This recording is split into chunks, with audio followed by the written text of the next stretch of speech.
guys, so I did say I would give you a little tour of my begonias and a really, really honest overview of how they have done in my care since I got into them last sort of spring, summer. So I thought that I would start here with, these were mostly cuttings that I took from my begonias to get second ones on the go, because I realised very quickly with begonias that they are very temperamental. You can have one that looks like it's doing amazingly, it's large, and then suddenly within a week it's gone downhill and pretty much died. So I made it my mission to try and get at least doubles of as many of my plants as I could. So this one here was the mother actually, and it really hasn't, of one of these, and it really hasn't done that well. This is my second time now recording this plant because I called it a looking glass, and I know why I did that, because it does look a little bit similar when it's young, and I really wanted a looking glass at one point and didn't buy one. But this is actually a two-faced begonia. This is the mother, and I really love, it's very, very silvery and metallic. I do like a good metallic shiny plant. I'm very into shine. And I'm also really into veins. I love very prominent veins that are either a lot like a good vein contrast. So either the veins are lighter or they're darker than the plant. And it also has this darker edging as well. And then the back is very, very red. Really like this begonia. And I do have two babies on the go. I have this one, which, so I was going to say actually about the mother plant, I have struggled with this one. It has not died on me. It has just basically stayed pretty much exactly like this for ages. And it just goes a bit downhill, perks up a bit. And my baby one is actually doing better. So this is a little baby two-face, and this one is very, very healthy. It's doing very well. Let's just give it a little swivel around here. Lots of new growth. This one is definitely the healthiest looking one of this this begonia. And I do have another one on the go as well. It rooted very easily, I will say. It propagated very easily from leaf. All of my begonias I've pretty much done from leaf cuttings because they've all been so small, and I just wanted to get a second one going. And I do love that about begonias, that you can just get a leaf cutting. So this one is also two-faced, but it looks pretty different. A lot paler. I think it's just maybe struggling a little bit, to be honest. But I have faith it will perk up a little bit. So this is a little Irian Jaya, I believe that's how you pronounce it. And actually, let me, you get a little look here at all the all the plants. Here is the mother plant, and actually someone gave me the idea to start trying to cross-pollinate some begonias, and I'm going to have a go at that. I did try doing this one in a Sarawak. I have no idea what that's going to look like, if it's going to work. I just had a little go. I'm going to experiment with that as these guys flower and try and learn how to do it and get better. But this is the mother plant, and this has been a surprisingly, it was a relatively rare begonia, or sold to me as a pretty rare begonia, but it's so hardy. I don't know if it's just me and it just likes the way I care for it, it likes my place, but this has gone from strength to strength. I got it really late in the year, and it's flowered, it's super happy, it's given me lots of cuttings, every single cutting is rooted, it's never given me any problems, it's never gotten, it's never got powdery mildew, which has been the bane of my life with begonias. It's just really flourished and done super well. So anyway, this that I was showing you here is one of the babies. And again, it's doing pretty well. And actually, if I very gently, sorry, this, I've got a brand new camera and I'm, it's good, it's showing a lot more detail, but I'm just learning how to use it. If you look under here, you'll see there's a lot of little growth going on under there. So yeah, this one has done very, very well for me. I'm going to keep this one as well so that I've got 2 on the go. So this one here, this is a baby Berkili. And oh, it's so lovely when it's in here because all the leaves are perfect. My one that's wild growing, the leaves are kind of a bit damaged, but I absolutely love this. This has to be one of my favourite begonias. And again, surprisingly hardy. In my opinion, way hardier than the peacock iridescent. So this is an iridescent begonia. I mean, iridescent, I think obviously they capture them with flash and they make them look really blue and exciting, but this is the reality. But there is a little shimmer, and this one is very velvety as well. It's velvety and it's shimmery, and it's just like a stunning begonia. And like I said, very hardy. I've had 100% success rate rooting it. I actually sold a few rooted leaf cuttings from this plant, and I have grown out this one as well as the mother plant, which I'm keeping. So I've got 2 on the go. And yeah, love that begonia. Very hardy. It's done very well for me. I'll show you the mother plant as well. This one here, this I now believe, I think I actually told a mistruth in my last video, and I said that my pink minx begonia had died. And that's because I had a Sinbad and a pink minx. And I just saw a very, very tiny leaf coming back on one of them. And I just assumed it was a Sinbad because I guess I thought the pink minx is rarer. It's probably less hardy. But I think this is the pink minx. I'm nearly 100% sure because of where it was. I don't know. Let me see if I can zoom in. Because the pink minx, oh my gosh. The one I had before it died back, it gets these little pink hairs and it's so pretty. But I am pretty sure that is the pink minx. So I'm quite excited because I went to replace it and I couldn't find one pink minx on the internet. And I thought, oh no, I've lost the only one available. But it's very small, but it seems to be healthy. So fingers crossed, I will actually get to keep that one. Quickly come over here to show you my mature Berkili. It's not as big as it could be because I have taken multiple cuttings from this. I did want to get my money back for the plant so that I could buy more. And I also wanted to get some spare ones going. I've got 1 rooting at the moment and I've got the little plant that I just showed you. So hopefully this one shouldn't die out completely on me because I've got some spares. So I adore this plant. Unfortunately, the leaves do tend to get a bit battered. I actually don't know what happened to that. There was no damage that I can really think of that should have done that. But it does seem to be difficult to get the absolutely perfect leaves. But this is such a beautiful plant. So again, like I said, it's an iridescent begonia, but that is that's the realism of the iridescence, not really the blue ones that people show.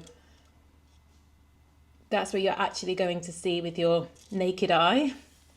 And again, I think this one's pretty happy because, let me see if I can zoom in here. It has actually flowered for me. I'm not sure if they've been and gone or they're coming, but there's some little flowers down there. And I think this plant would be a lot bigger had I not taken cuttings of it as well. I think it would be pretty filled out by now. So yeah, very, very hardy begonia. Excuse me, really recommend this one. I mean, I can only say my experience, but in my experience, it's been very, very hardy. It has never really failed, struggled. It's been very easy to propagate. And yeah, I think it's one of my favourites looks-wise. You know, just look at that. And actually, the peacock begonia, I don't think is anything like as iridescent as this one. I do genuinely think this is the closest to iridescence with the naked eye that I have. So here is another little begonia that I've got. So this is a U062. Doesn't have a particularly impressive name. I hate the U ones because they're so hard to remember. And I just thought this one was really, really pretty. Hold on, let me just zoom in. Oops. still learning to use this camera. Sorry about that.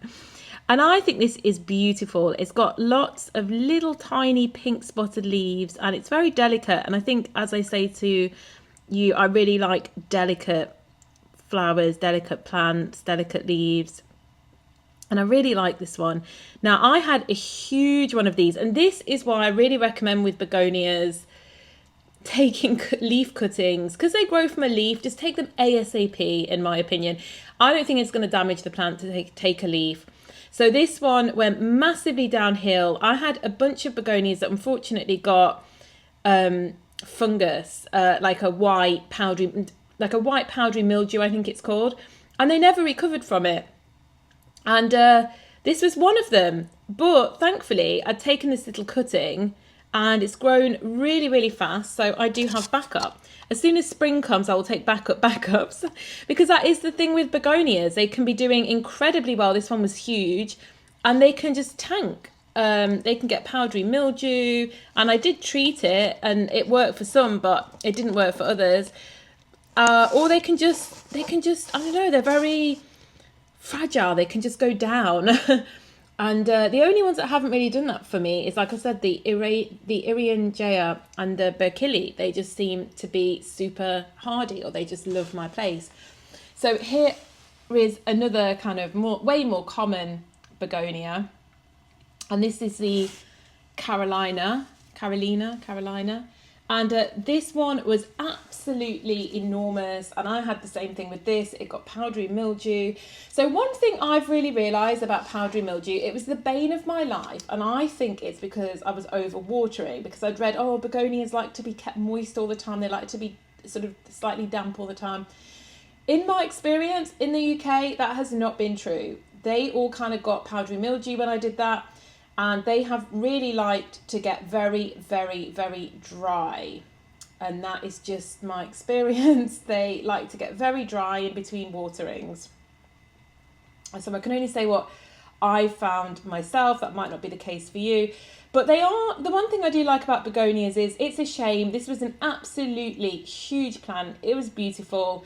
And then the whole thing died. But they do tend to come back. Look at this, they do come back from nothing. There's lots of new growth there. There's another point there. And when all hope is lost, you can generally cut them back. And when they're big like this, they will come back. So that is the nice thing about begonias, if there is a nice thing.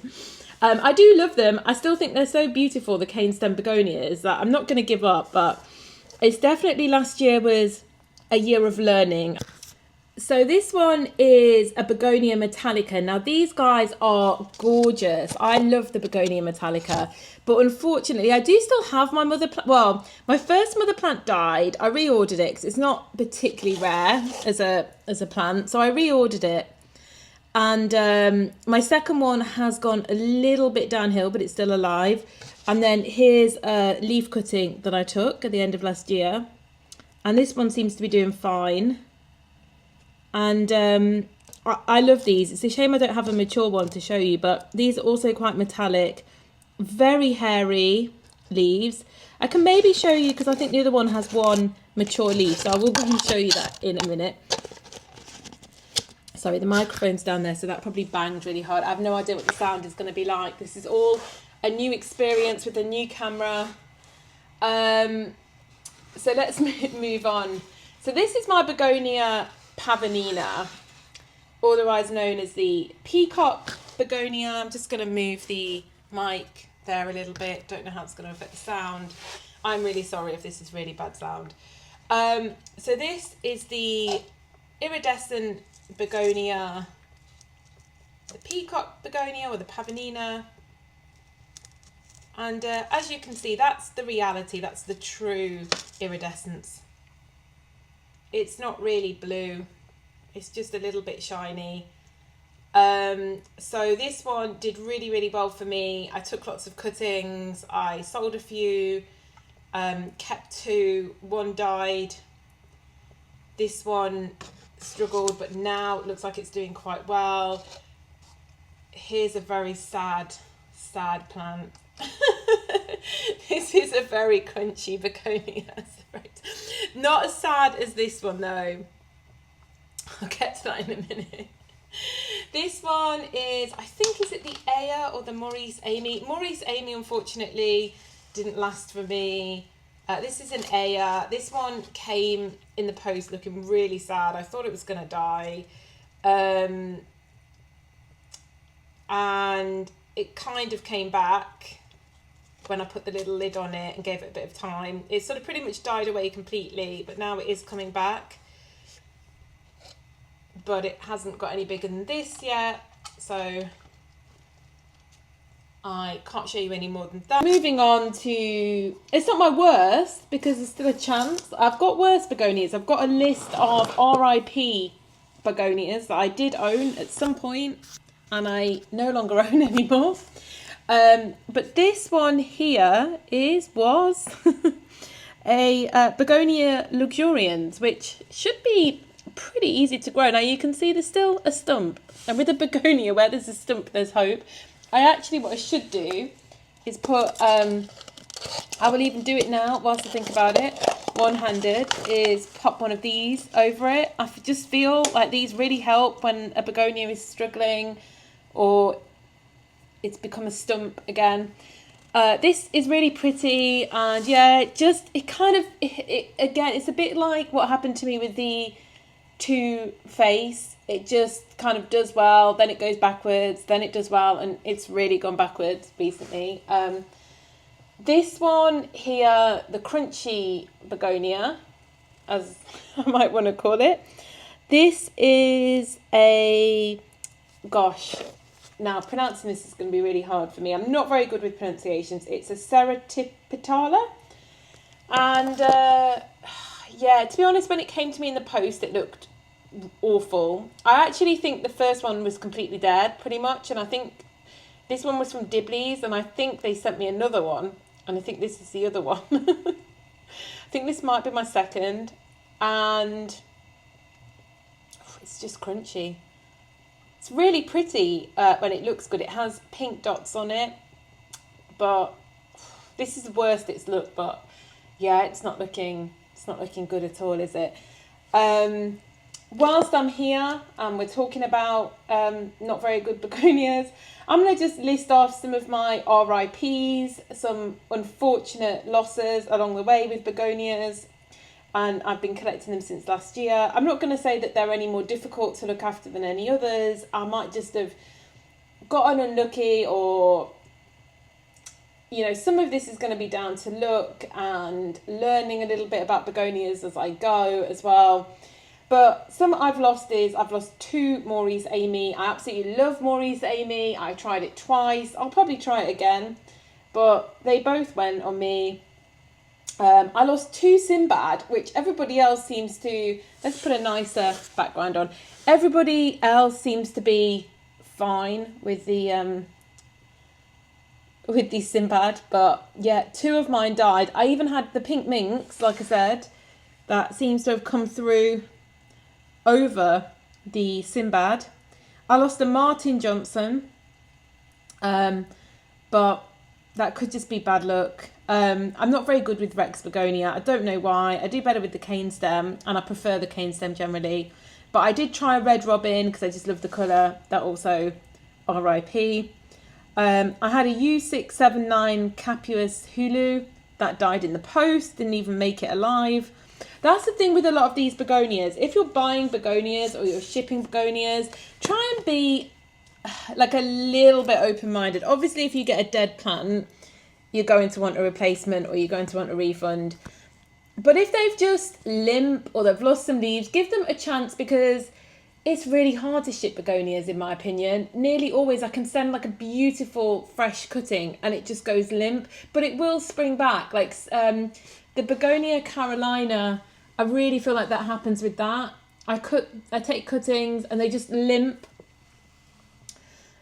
or they limp in the post and they lose a few leaves, but they're very hardy and they kick back, So I think if you lose a couple of leaves on a begonia, it's okay. Obviously, if the whole thing arrives dead, it's a bit different. So my U679 Capuus Hulu didn't make it. A Catiana, that arrived looking great. I even took a cutting and got 2 on the go, and then it just deteriorated. I think I still have the stump somewhere. Maybe it will just surprise me and come back next year. Okay, so moving on. Let's just take the microphone with me. Ooh. And this one here, I know she is not looking the best, but we have life. So this is the Begonia,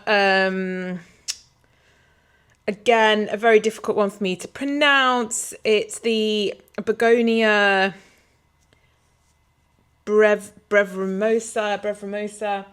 And actually, this one is my second one. So my first one did die, and my second one did do a lot better. And the only reason that that top bit's missing is I actually took it as a cutting because it is struggling a little bit. So I thought, you know what, I'll get a second one on the go.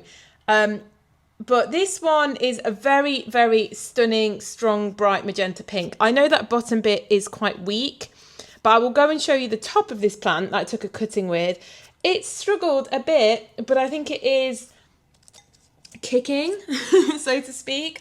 It's got lots of new growth coming there. Here's the cutting I've got going, and you can see a little bit more here, the lovely magenta pink colour of this plant. It is a little bit crunchy, but yeah, I just want to kind of get a second one on the go for the reasons that I've described before, because it's a bit up and down, this one. So I think it would be very good to have 2. Excuse the mess over here. I'm doing a bit of a clean up today, basically. Every now and again, I sort through everything and try and... So this is my Sarawak. Now this one has done really well. It has to unfortunately be terrarium kept. I've not had any success with this out of a terrarium. But as long as I just sort of keep it in this cup, I don't know if I'm going to keep this. I might keep it and see if I can do some props with it, because it's flowering and it's obviously happy.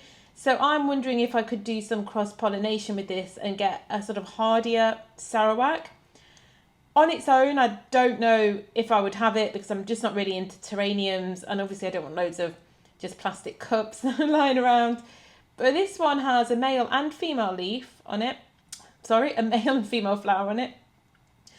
You can tell, let me pop this down, because it's a really good example actually to be able to tell. So the female leaf has this kind of seed pod at the back of it. You can see it to the right. And the left flower to its left, so I don't know if I can just, this is the little male and this one's the female. And the male is actually generally, they open more, they're bigger flowers, and the female has this little pod behind it, which is the seed, will become the seed pod. So this one technically could produce viable seeds. Yeah, it's another iridescent begonia, but it doesn't look that. It's meant to be one of the most iridescent begonias, but honestly, I think the Bacilli, mine's a dark form, by the way, the Bacilli dark form is probably the strongest out of all of them.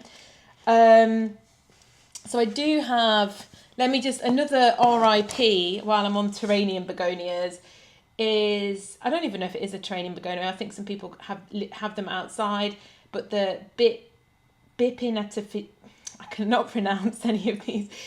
The Begonia Bipinnatifida is a beautiful brown fern-looking plant. I really loved it. It was very delicate, but it just went downhill almost immediately. I haven't tried again yet, but yeah, it was like a definite didn't survive. Have I done the whole R.I.P. list now? Oh, Sophie Cecile, that didn't make it. And that was about it, really. So in this pot, I believe, is another iridescent begonia. Now this one did all right, then it went downhill, and I don't know, I think it might recover because it's still alive. Hold on. So this is another iridescent begonia, and it's sort of clinging on to life a bit here.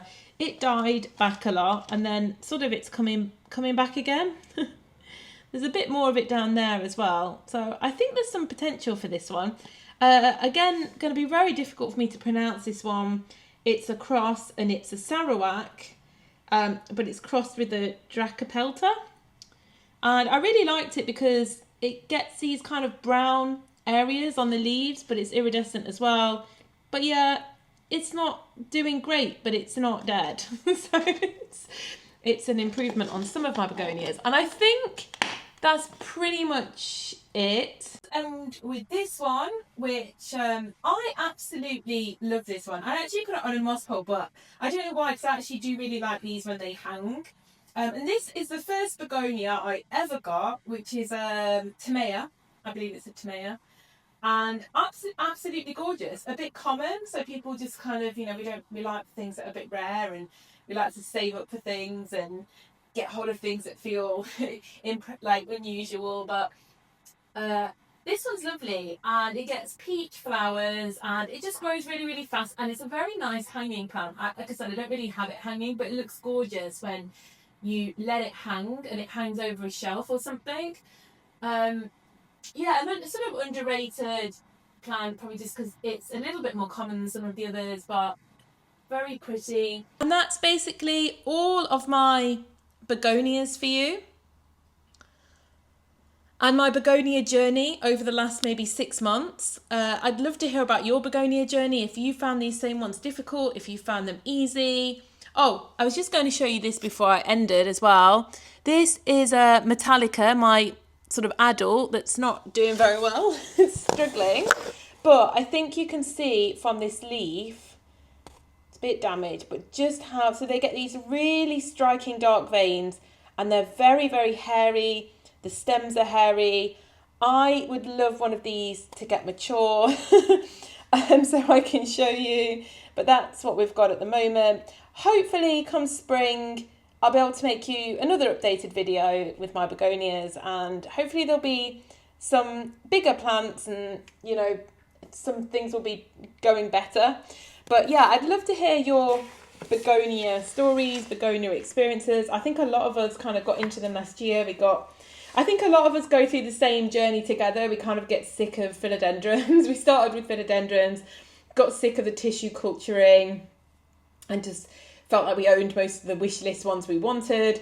So, I don't think I was on my own to then have a dip into begonias and Hoyas and just kind of expand a little bit and, move on from just only being a philodendron collector. I do love this one though. This is just while I'm here, this is my philodendron variegated gloriosum, which I am very excited about. And Whip Away, I did want one of these for ages. This is a smaller cutting off a bigger plant that I've got. But I love the Whip Away. And this one, just my final one I'll show you, is my little variegated silver sword. Absolutely gorgeous. Again, really wanted one of those for a long time. Not really so keen on the normal silver sword, but I just love the variegated silver sword because I love the cream and the silver. I don't know, I just love the colour combination. Anyway, bye for now. I will come back and let you know how everything's going on. I might get a few more begonias as well as my next haul. And bye for now.